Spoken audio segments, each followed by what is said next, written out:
My friend Jeff Angus told me a Scottish joke. A Scottish soldier walks into this pharmacy and he brings a package of condoms to the pharmacist and says, "How much for this?" And the pharmacist says, "That'll be 9 bob." He says, "Well, how much for one?" "Well, we ordinarily don't sell them individually, but I guess for you, being a soldier and all, we could sell you one for 3 bob. The soldier thought for a minute and he said, "How much to have one repaired?" I've never done that before, but I suppose as a special deal for you, as a soldier, we could do it for 2 bob. The soldier thought for a minute and he said, "Let me get back to you." The next day he comes in, he walks up to the pharmacist and says, "The regiment took a vote, and we decided to have it repaired." You need to know that in order to hear this one, which is at his fool's cap ceremony.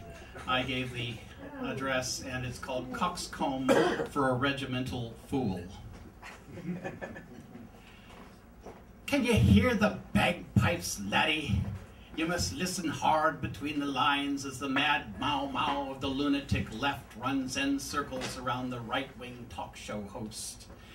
He is the kind of guy who would draft Mark McGuire for his gold glove defense. He would put a Sandinista on the pitcher's mound and insist upon a tight middle infield.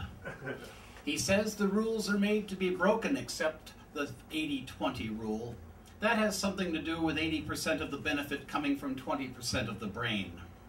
It is all really a matter of weights and measures. The light is a series of blinding flashes, but you must have a sense of humor yourself to feel the heat of the fire underneath. We know, too, we who have scars on interior pathways, we know it cannot burn so bright without leaving ashes.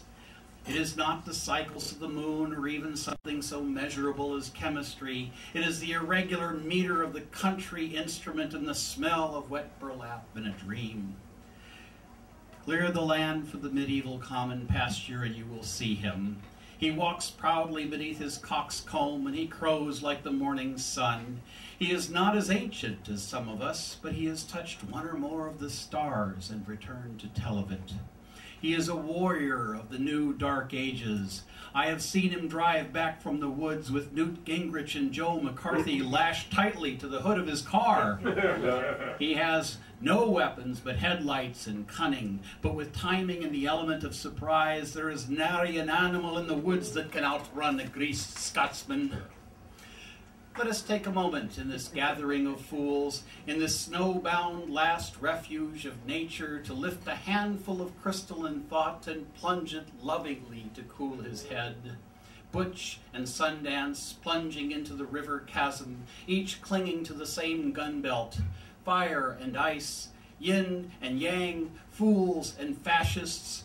We few, we happy few, this regiment of fools have taken a vote and decided to have him repaired.